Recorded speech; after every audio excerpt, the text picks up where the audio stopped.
Welcome to Talk+Water, the podcast that takes a deep dive into the world of water with those making waves. My name is Todd Bottler, and I'm your host for Talk+Water. I'm also principal of Collaborative Water Resolution, which you can find at waterdisputes.org.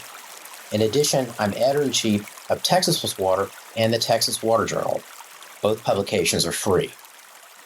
My guest today is Joshua Katz. Josh Katz is an attorney practicing in the areas of municipal law, environmental law, administrative law, water law, electric utility regulation, and civil litigation. He represents municipalities, river authorities, water districts, and private entities in these and related matters before state agencies and in state and federal courts. Before joining Bickerstaff Heath in 2010, Josh was an associate with a large Austin law firm and an environmental and property law litigation boutique firm. He researched and drafted publications and other documents while clerking at the Texas Commission on Environmental Quality and the Jones McClure Publishing Company. And he also drafted and edited various versions of O'Connor's legal publications, which I'm sure attorneys will know what that means, Josh, but I don't. Everyone's got one on their shelf, yeah. Okay, gotcha. Josh, welcome to Talk+Water, and thank you for making time to talk with me. Thanks, Todd. It's a pleasure to be here. So I always start out with people's background related to water. And I know obviously I just listed all the things that you do in the area of law. But what first interested you in water as part of your legal career? Oh, that's a good question. So I went to college and law school in Houston, and I knew I was interested in environmental law, and I was studying environmental laws in my extracurriculars and in my optional classes, elective classes in law school. But in Houston, the problem with water is usually there's too much of it, floods and hurricanes, and the environmental law issues in Houston were definitely more, industrial related, air pollution related, the ozone issue with, ozone emissions. But when I graduated from law school, I moved to Austin and quickly came to understand that the problem for water is scarcity. The growth in Austin and not just Austin, but Central Texas and West Texas is really rapid, especially in the I-35 corridor. So we started working with governmental clients, in my career about 20 years ago, and it became very clear that water rights and utilities, especially acquiring the water, treating water, those are really the hot environmental issues in the area I came to back in 2005. So in my career, I started off doing a variety of different things, working in energy and working in electric utilities. But in time, we came to do more work in, working with groundwater districts and working with private property owners that wanted to convey their water rights or wanted permits to produce water. And for the last 15 years, I've been working mostly with cities, doing municipal law. And for cities, it's a planning issue. Cities are trying to plan 30, 40, 50 years down the road to make sure they have the water resources they're going to need to serve their populations, which are growing really rapidly. But at the same time, we have a variety of uses of water. Agricultural uses are very important. They're important to our food supply. They're important to the families in Texas that are ranchers and farmers. And then there's a growing industrial use. Data centers are a hot button issue in our state right now. Power generation, if it's especially thermal sources, requires water. So that's kind of how I came to be really interested in water. And in this area of our state, in Central Texas and West Texas, it's going to be the defining issue, I think, in my lifetime. The population growth doesn't seem to be abating. It's just going to put all those needs into conflict. And so this case that we're going to talk about kind of is a piece of that. But I'll let you get into that. Yeah. Okay. And that's what I'm going to talk about next. But I just want to say I had, similar experience having to do with the difference between the abundance and scarcity of water. My wife was in the upper management of a company called Entergy when I met her, and she was living in New Orleans. And when we were dating, I was in Seguin, Texas working, but I lived in Austin. And, I go over and see her, and I keep thinking, man, I wonder if I get a job over here. And I started looking into it. And like you say, if your background is in water scarcity, you move someplace where that ain't the issue, right? It's too much water. Yeah. Yeah. It's hard to kind of make that transition. But as you mentioned, when you were discussing what got you interested in water, all sorts of uses in water are peaking in Texas, including water for industrial uses and for energy production. And so you recently, January, I guess, the Texas Water Journal published your article, which has got a great title, The Texas Supreme Court's Decision Concerning Ownership of Produced Water in Cactus Water Services, LLC versus COG Operating, LLC. And then the last part is, when is water not water? ? And, I think a lot of people, having read what the Texas Supreme Court said in that case, are wondering the same thing. When is water not water? Before we get into that case specifically and your article more specifically, so, I always like to make sure that our new listeners, who are maybe not focused on water all the time, have background on the issues that we're discussing. So give us, if you could, some background on what produced water is. Give us a little produced water 101, if you would. Yeah, sure, Todd. I mean, so what's interesting is that there's a fairly straightforward and simple answer to that question, which is odd given that this case, was 7 or 8 or 9 years of litigation all the way up to the Texas Supreme Court. So obviously there's a simple answer and a more complicated answer. But produced water is the subject of this Cactus versus COG operating case. And produced water is the water that comes up through an oil well along with the oil and gas. So picture an oil well out in West Texas. It's pumping oil. Oil's coming up. That oil is mixed with water, because when in underground formations where the oil is located, there's often water down there too, that groundwater that permeates down into aquifers and a lower water table. So it is very typical during the course of production of oil and gas that water comes up as well. And that's known as produced water. And we'll get more into the way it's been historically treated. But produced water historically has been treated as just a waste product that comes up with oil and gas. So it's been really the obligation of the oil and gas wells and the operators that operate them to deal with that produced water, to treat it. Because the other thing about produced water is that it is not the water that comes out of your tap by any means. It is dirty. It's mixed with oil and gas, so it's got residues of hydrocarbons in it. It also usually is very high in salt, like saline, like even more than ocean water. Sometimes it's even radioactive because there's naturally occurring radioactive materials deep underground. So sometimes this produced water that comes up, it's all of these things. It has silica in it. It has salt in it. It could be radioactive. So it's been treated as waste traditionally. And that's where we're going to get into the interesting policy issues. Because, what if technology advances and that produced water is no longer just waste, but it's treatable and can be used for different purposes that we'll get into. Right.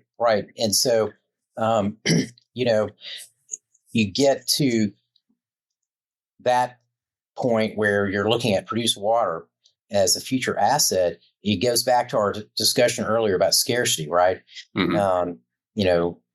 People now are looking at produced water as something that can be valuable in the future.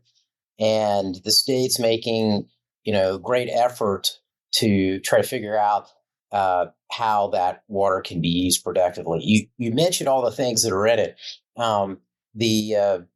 The oil and gas companies also add some things to it as well that I think are typically, kind of a trade secret mixture of things that go into that water that's used for hydraulic fracturing.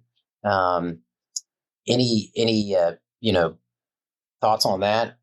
Yeah, no, that's true. I mean, so fracking compound is like a proprietary, trade secret.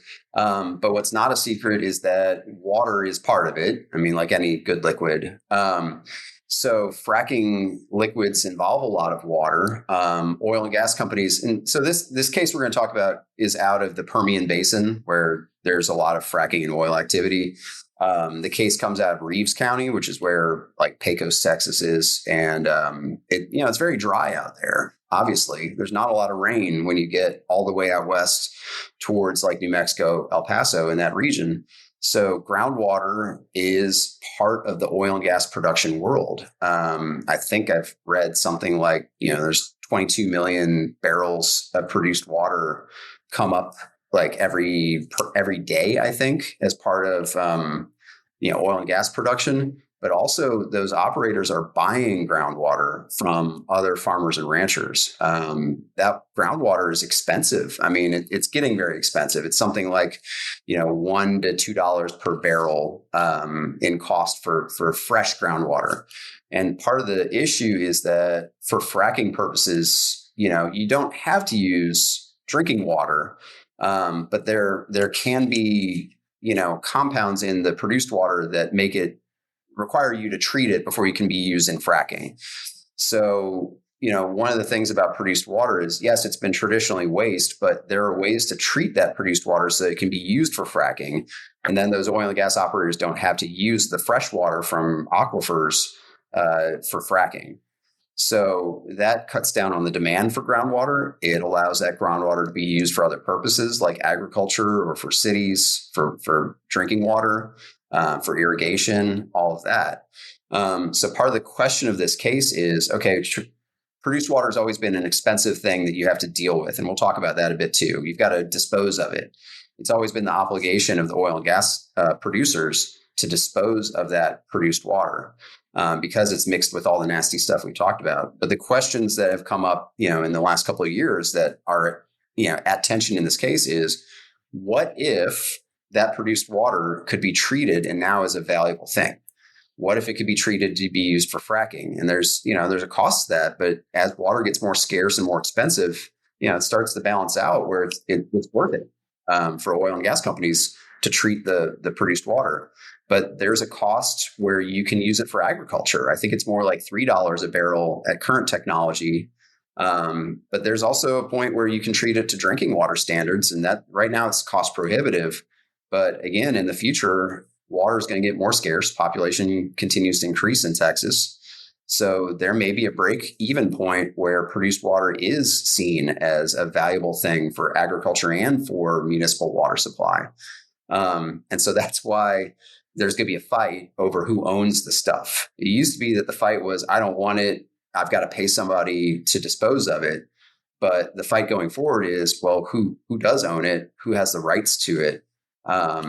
Because there's now, there's some companies that have been pioneers in this space. And one of them estimated that, in Texas alone, it could be worth, $50 billion per year. If this produced water could be treated and repurposed for other uses, it can be a very valuable thing.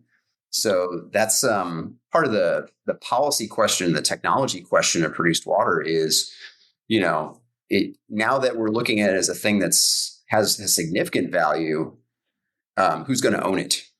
Right. Who gets the right to it? Right. Just kind of thinking about how you're always hearing things like people are saying, water's the new gold, blah, blah, blah, blah, blah, or the new oil. Well, oil is what, $100 or $95 per barrel right now. Right. For hydraulic fracturing, they might pay $1 or $2 for fresh groundwater, right? Right.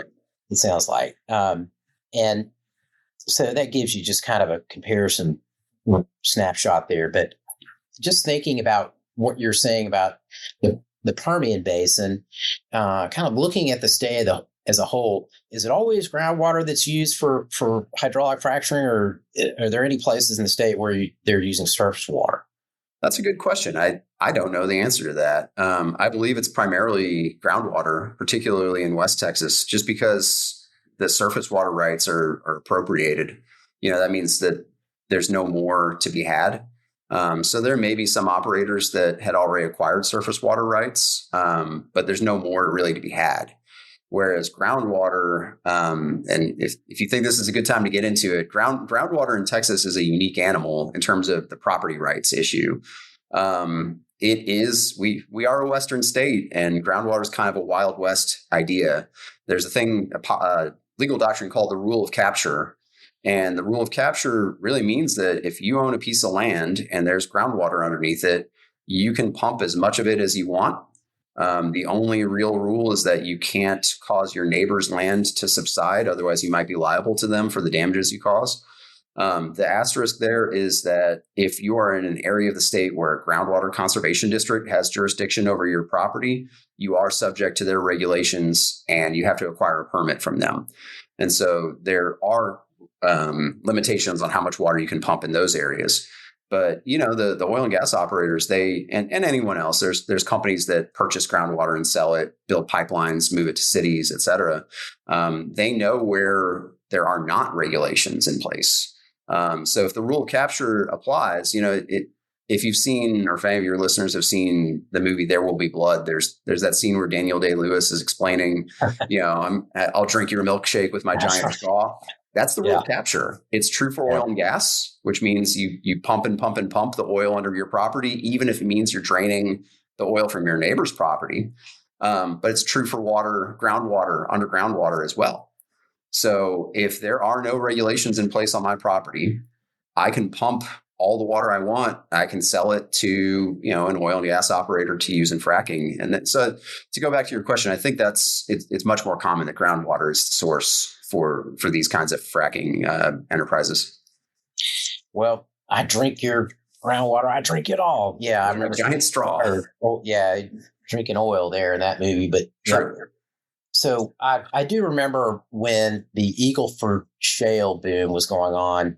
I was working for River Authority in that region. That we originally thought, okay, well, I guess we're going to be selling surface water to the people doing hydraulic fracturing, because we had water rights that weren't fully used, but of course they opted for groundwater because I think it's cheaper, and there were people who had wells wherever they were trying to frack and didn't have to build a pipeline or anything of that nature. Right.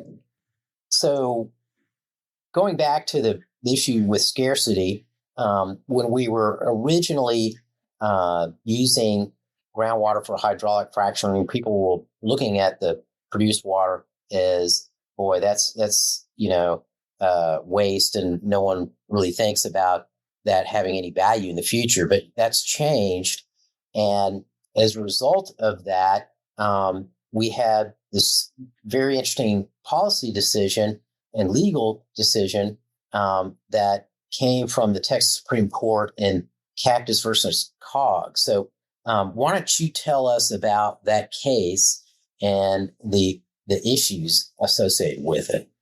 Yeah, thanks, Todd. I'll be happy to introduce this case. And so this is a case that comes out of Reeves County, Texas, which is way out west. Imagine a piece of land, like a ranch, and the owner of that ranch entered into a series of leases. And the first series of leases was with an oil and gas company to produce, oil and gas from that property. And the second series of leases was to a totally different company to produce groundwater, to sell groundwater rights from underneath that property. And the problem is neither one of those sets of leases really addressed what would happen with produced water, the water that comes up from the oil and gas well. Just to back up a step, to explain a little bit of property law 101. In property law, we usually talk about like the bundle of sticks, and each stick is a different right within you have as the owner of a piece of land. So if you own the surface estate of land, you own the minerals and the water underneath it, but you can sell those things. You can sell the rights to the oil and gas under your property, and you can sell the groundwater that's under your property as well separately. Conceivably, if there are other minerals like, I don't know, uranium or, any of the other stuff they use to make cell phones now that's getting really valuable, like the rare earth stuff, you could sell that separately too, or lease it, because those are all parts of your bundle of rights in your property. So that's what happened here. There's a company called COG operating. They're one of the parties, defendant in this case. They're the oil and gas operator that has an oil and gas lease. But that oil and gas lease doesn't say anything about produced water. It just says, we are conveying to you, the COG operating, the right to the oil and gas or hydrocarbons under our property.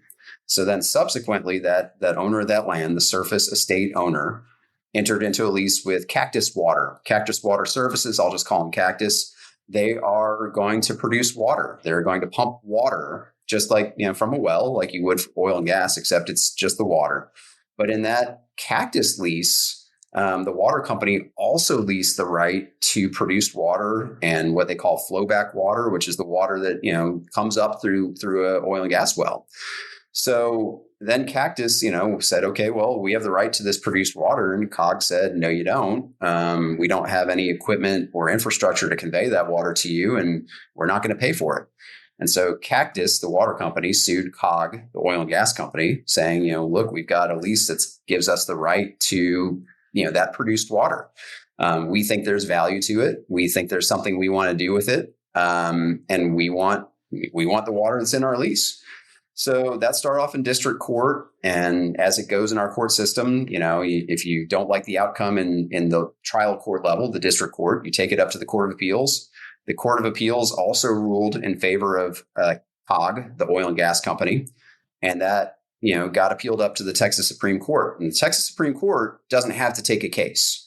The Supreme Court can say, we don't think, they don't have to say anything. They can just decline the petition to take the case.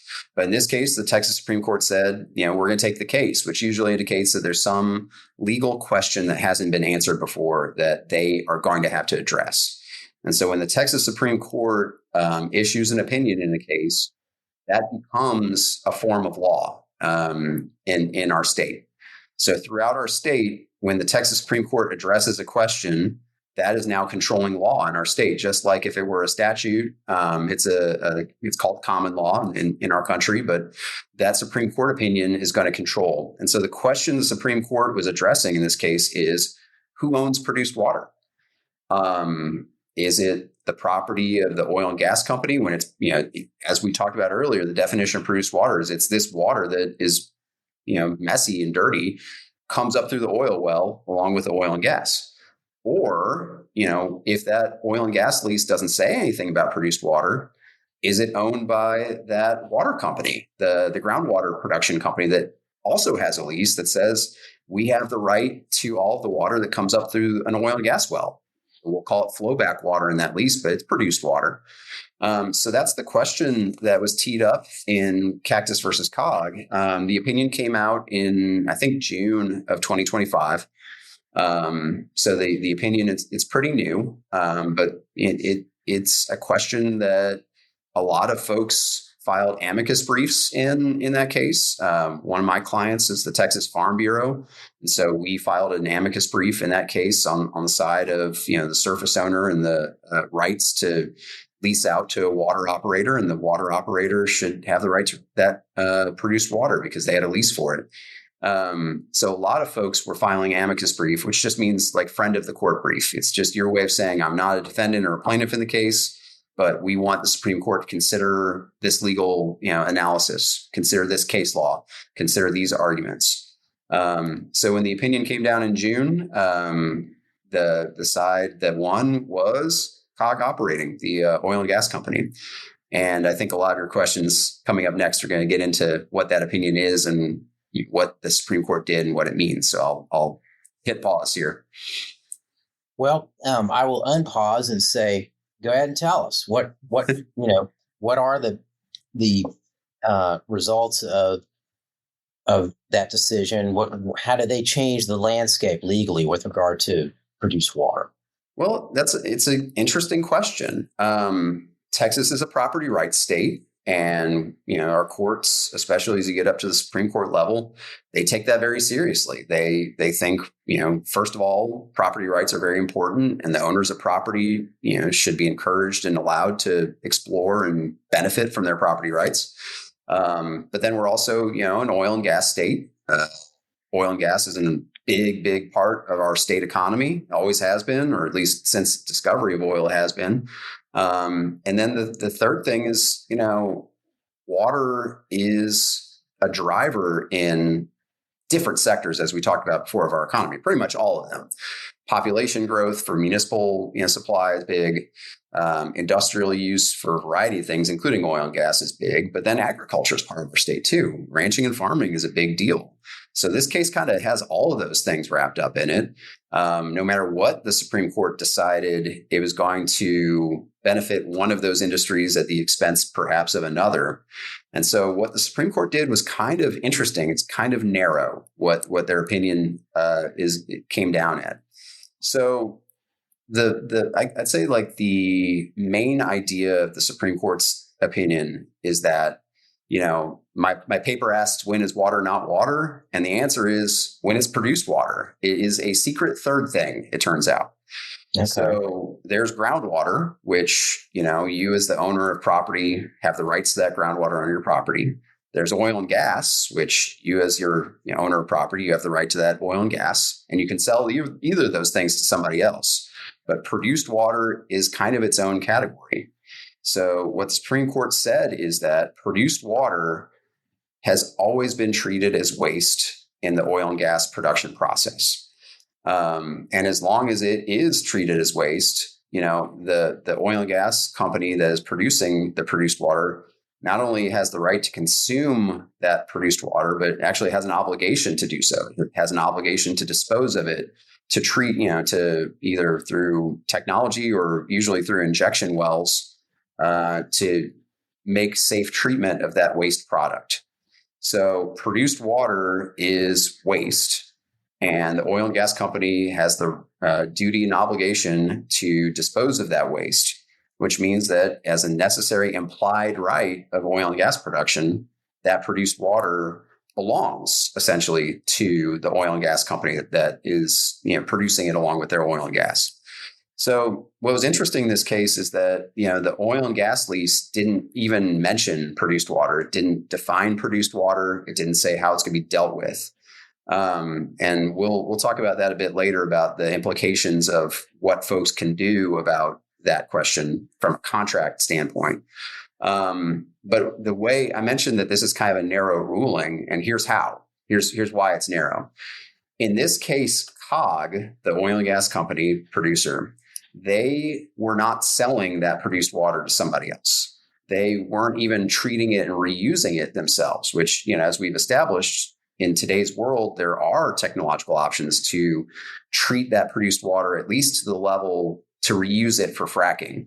But COG wasn't doing that at all. Like, they were literally just using it, putting it in the injection well, back down into the earth to dispose of the waste. So this case really is limited to the unique circumstance where you had one piece of property that leased, produced oil and gas to one company and produced water and groundwater to another. B, the operating company wasn't, making economic use of that produced water. So they weren't selling it to somebody else or treating it and using it for their own purposes. So those are kind of unique circumstances. And then C, the oil and gas lease was silent as to who gets produced water. So what the Supreme Court really suggests, and they even say it in their opinion, is that going forward in the future, y'all, as in the property owners and the oil and gas companies and the groundwater companies, you need to put this in your contract. You need to define what produced water is and say who owns it.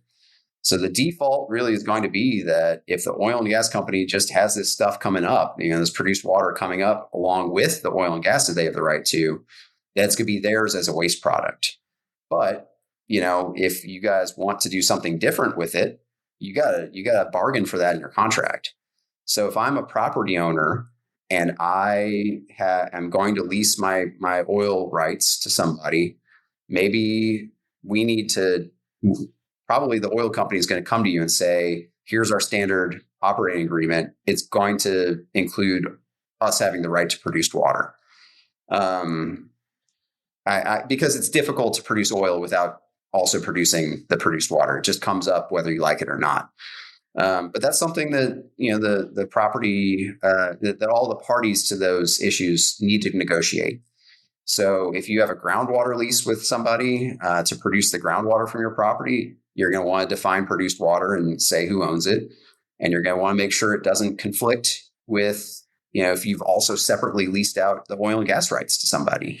You're going to want to avoid that conflict, because in the Supreme Court's opinion, if there is that conflict, the tie goes to the oil and gas operator, because the produced water is essentially a waste product that belongs to them. Okay, so let me see if I have this right.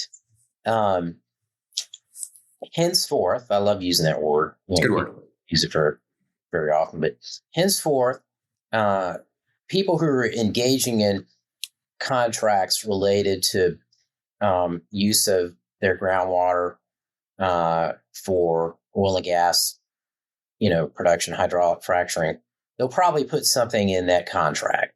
And, it may say, I don't know what it might say, but it might say, hey, that stuff's mine once you're done with it. Or if I have the option of claiming it or something, I'm not an attorney, don't know how they would do that exactly, but that could probably, that's something that can be dealt with, and that people know, hey, this is an issue now and needs to be addressed in these contracts. But thinking about all the existing contracts and agreements, the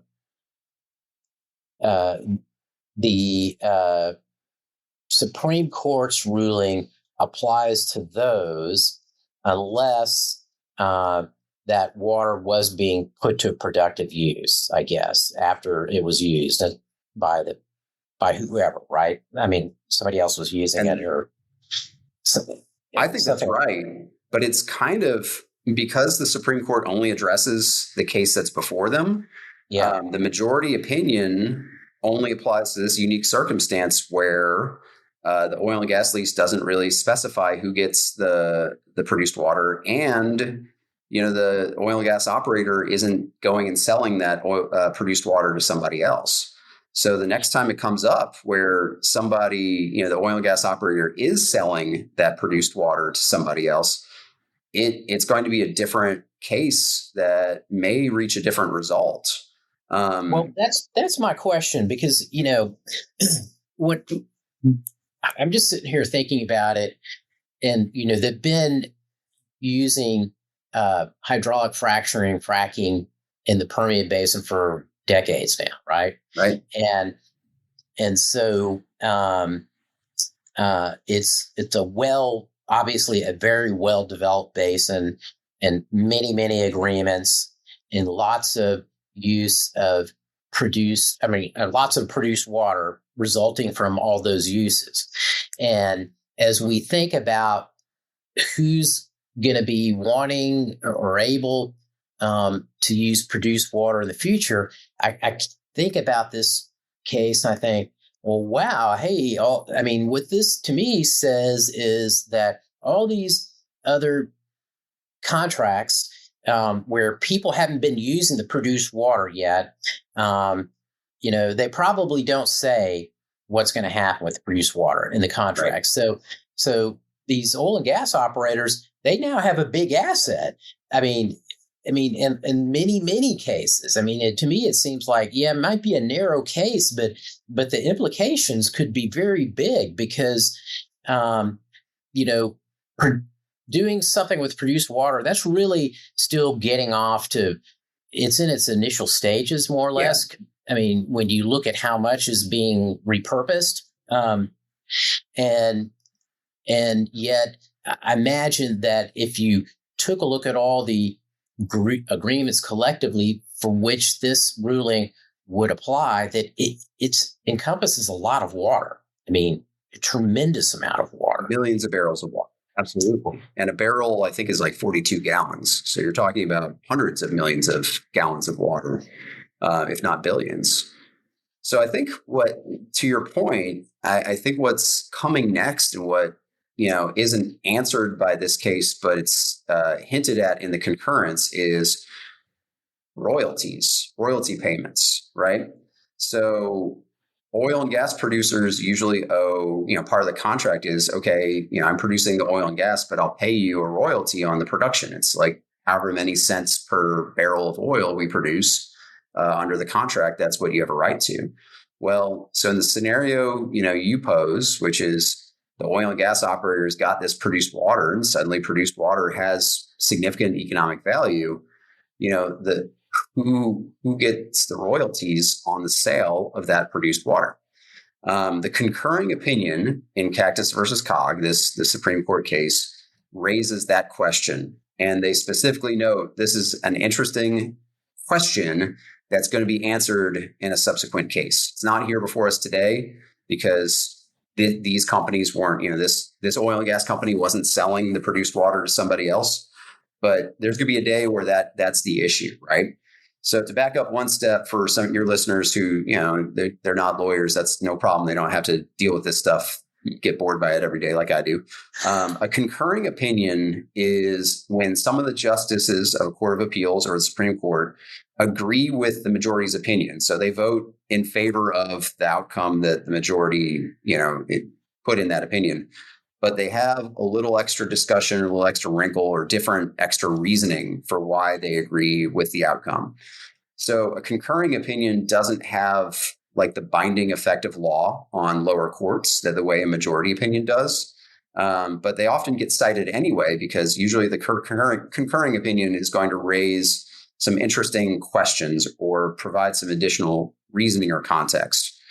So even if it's not the binding law of the case, the concurring opinion usually gives an interesting preview for future cases and interesting things for the lawyers in those cases to seize upon and maybe try to read the tea leaves of which way the court might go.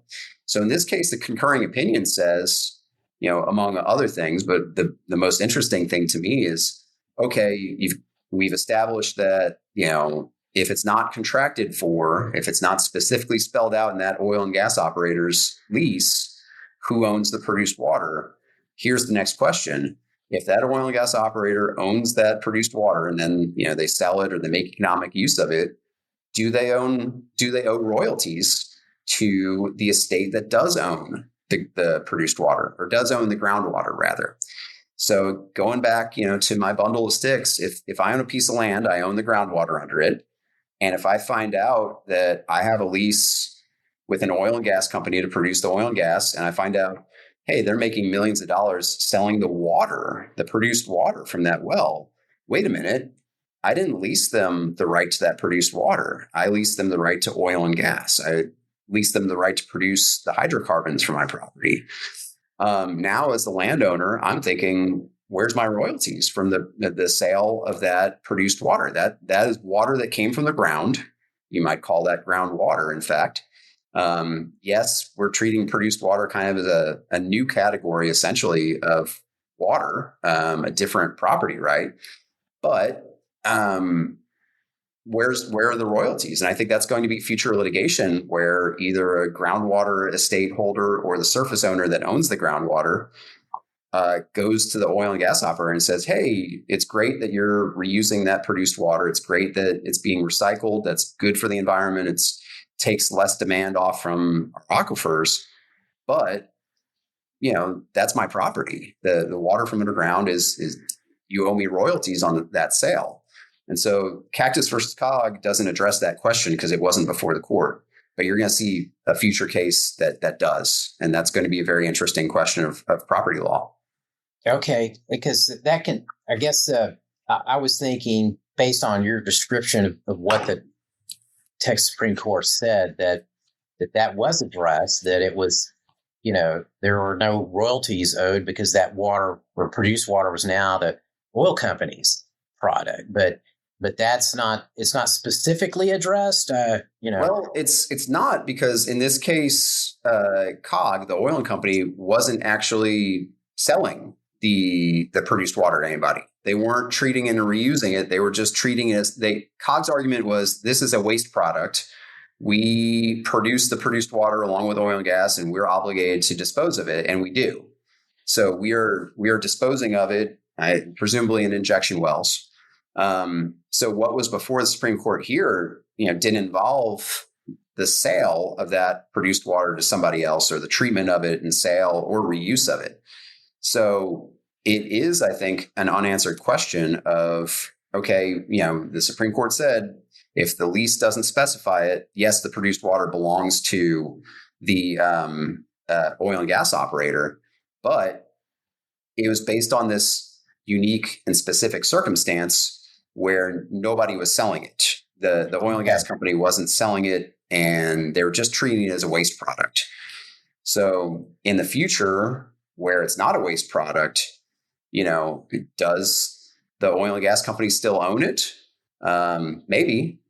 But do they own royalties if they are making economic use of it and selling it to somebody, or leasing it to somebody, or using it themselves after they treat it?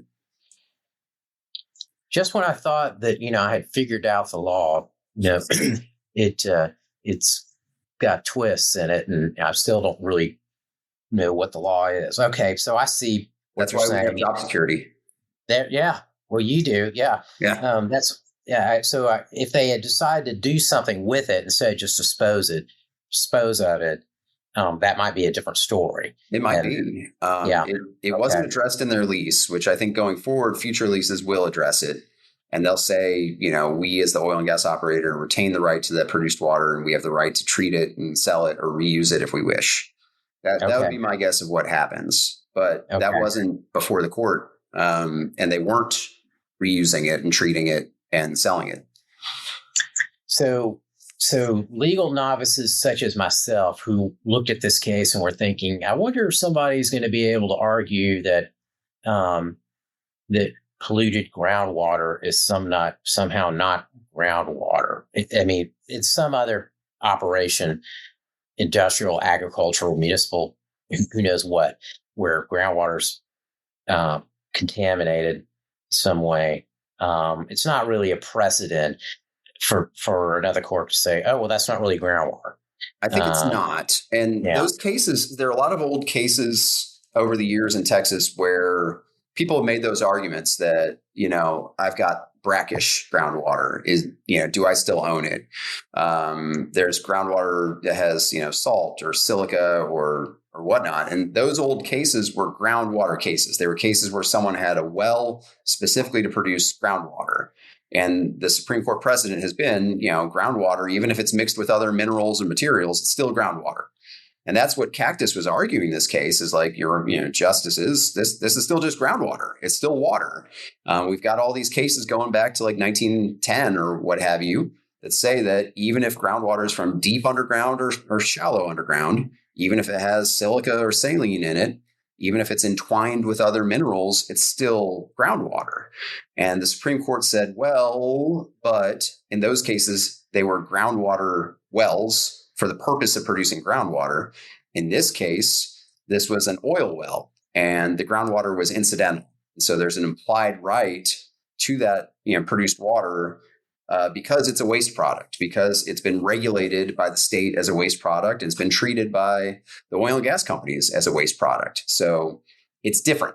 This produced water is different than that groundwater that has salt or other, pollution or other, stuff fouling it up that makes it harder to use. So that's kind of the distinction or dichotomy that the Supreme Court's walking here, is that if the purpose of it was groundwater, okay, it'll be in that context where groundwater is groundwater, even if it has stuff in it, but different if it's oil and gas production for the purpose of oil and gas production.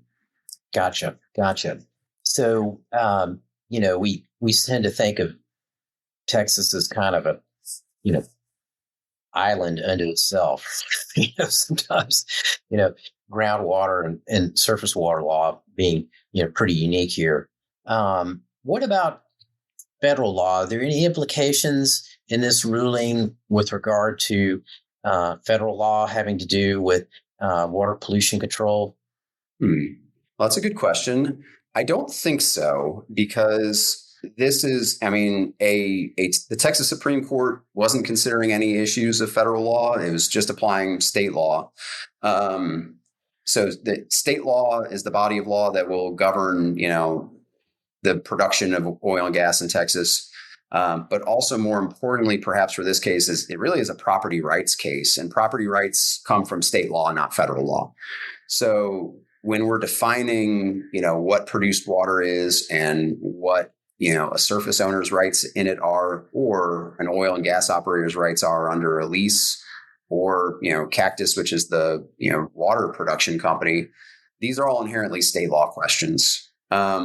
Presumably there could be, a federal regulation at some point dealing with produced water that might address the, regulatory or environmental, issues with how it's disposed of or how it's, treated.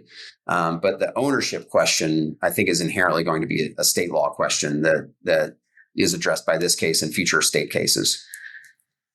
So this question is kind of fuzzy, but I'll ask it anyway. I've kind of been interested over the years how it seems like the appeals courts and the state Supreme Court in Texas appear to me to be moving water law towards oil and gas law in some ways. I mean, there are certain similarities, but the similarities, seem to be interpreted more based on what had been done in oil and gas in the past. And I'm not sure whether this ruling furthers that or not, because it's such an oddball. But I'm just curious what you might think. Well, I mean, I think that's a good and interesting question that you're not wrong. We have treated, at least heretofore, we've treated groundwater very similarly to oil and gas. The rule of capture that we talked about before, that applies to oil and gas as well as groundwater.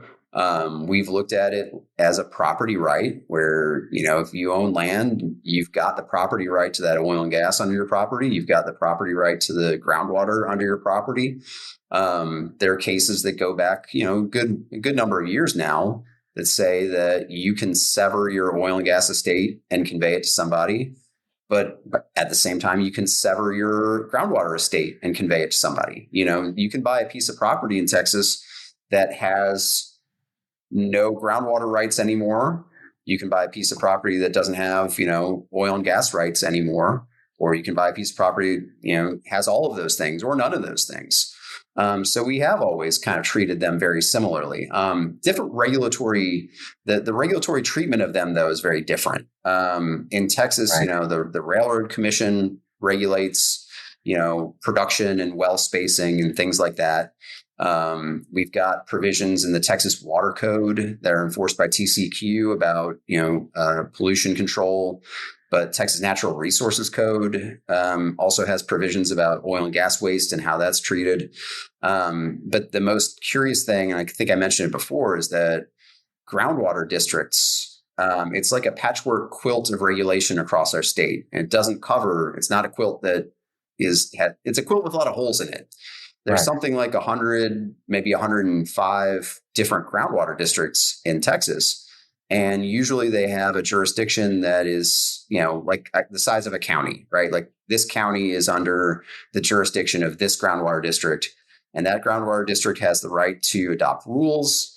It has the right to set desired future conditions for the aquifer or aquifers that it manages, which means, we want to keep the aquifer depth at X level. And by 2030, it'll be at X level. And by 2050, it'll be at X level. But if you're outside of those groundwater districts, which a lot of the state is, it is very much like oil and gas. It's rule of capture. It's, I can drink this with my straw. It's that sort of thing. Yeah. So with this case, a lot of people were thinking, okay, you're going to treat it, groundwater is a property right. And we treat it, as just like oil and gas. If someone conveyed the groundwater, then they conveyed the groundwater. They have the right to do that. But the Supreme Court kind of said, well, in this case where the oil and gas lease is silent on it, there's just no good way to produce oil and gas without, consuming, owning, and having the obligation to take care of the produced water. So we're, like I've said a few times, like it's almost like it's a new category separate from groundwater. It's produced water. It's its own sort of thing, even though it is water that comes from underground. Right. So kind of, thinking about the big picture here as we're getting close to the end, what do you think the long-term implications are of this ruling? Or do we, is this a ruling which is got to be followed up by something else here pretty soon to know what all this means? Or, can you ruminate on that? Yeah, that's a good question. I think I've touched on it a little bit, but I think that the two big things are, one, contracts going forward are going to be very specific about produced water, especially starting with the oil and gas contracts. They're going to be very specific about ownership of it and what use the oil and gas operator can make of that produced water. The next amendments to those oil and gas contracts that are already out there will probably include a paragraph on produced water, saying, here's who owns it and here's what we owe you if we sell it, if anything. So step one, the Supreme Court clearly says, like, this is a contract issue and we respect the bargain that parties strike in their contracts. So go forward, property owners and oil and gas operators, and put this in your contracts. Define what produced water is. Define who retains the rights to it and what they get to do with it, and if you owe money on it. Part two is going to be probably more litigation. I'm sure there already are operators out there that are treating and using or selling produced water. And I don't, maybe they've been paying royalties, maybe they haven't. And there's going to be one of those instances where they haven't, where a surface owner or the groundwater operator with a lease to the rights of the groundwater are going to sue and say, you're keeping a thing that belongs to us. Where's our royalty payments? I don't know how you're going to come up with the value for that if it's not bargained for in a contract, but I'm sure they'll look at going rates, like market rates, and maybe try to apply, a royalty percentage that, they get from some other type of deals in other places. But yeah, I'd expect there to be litigation. Maybe it'll go up to the Supreme Court again about what happens when the oil and gas operator sells that produced water or treats it and uses it to enhance their own operations, which has economic value. Do they own royalties? I don't know the answer to that. Nobody does. But do they own royalties to whoever owns the groundwater? Maybe. And I guess we'll find out. This is one of those moments when I keep thinking, should I have gone to law school? Never too late, Todd. Oh, I don't know about that. I'm pretty late in the game. I will say it's not a lot of fun. So it's not going back to college. Unfortunately, it's less fun. Right. Well, neither is getting your doctorate, let me tell you. I won't be doing that. Well, okay, we're at the end here, Josh. So besides reading your article in the Texas Water Journal, which I highly recommend to everyone listening, how can our listeners find out more about these legal issues surrounding produced water and about your work? Oh, I appreciate that. I have a LinkedIn profile under my name, Joshua Katz. Also, our firm's website, which is Bickerstaff.com, will have links to other articles I've written or articles other partners of mine have written. Stay tuned to the Texas Water Journal, because I'm sure you'll see more articles about this issue as well. But yeah, if anyone wants to read, I think it was volume 17, issue number 1 that just came out this year is where my article is. I'm really appreciate the opportunity to write it. That's the first academic article I've ever written in my life. And it was a fun process, interesting academic process. So thanks for the opportunity to get to, publish an article. Well, I'm glad you wrote it for us. Yeah, we're always looking for legal articles. And I think, we have, a lot of readers who are outside of the legal profession and don't normally think about the Water Journal as a place where they can submit their article, but we do accept the Blue Book and all that. And so, you got an interesting legal issue having to do with water. Think about writing an article and sending it to the Texas Water Journal. So yeah, no, thank you. I appreciate that opportunity. I think my email address is on the article as well. So if folks have questions, I may not know the answer, but I'd be happy to chat about this stuff. It's interesting stuff. Josh, I learned a lot today. I appreciate you joining me. Thank you, Todd. I appreciate that. It's been a pleasure being here. Good. Well, let me just go ahead and wrap up then. This has been Talk+Water. My guest today was Joshua Katz. Joshua practices law in the areas of municipal, environmental, administrative, water, electric utility regulation, and civil law at Bickerstaff Heath. And as I mentioned, his recent article, the Texas Supreme Court's decision concerning ownership of produced water in Cactus Water Services, LLC versus COG Operating, LLC. When is water not water? That was published by the Texas Water Journal in January. I also want to thank you, the listener, for spending your valuable time on this podcast. And finally, I want to give a big thank you to Anna Jones and Sarah Wingfield at the Meadow Center for Water and the Environment at Texas State University for getting this episode of Talk+Water ready to flow. If you enjoyed our discussion today, please subscribe to the podcast and leave us a review to let us know how we did. This is Todd Bottler.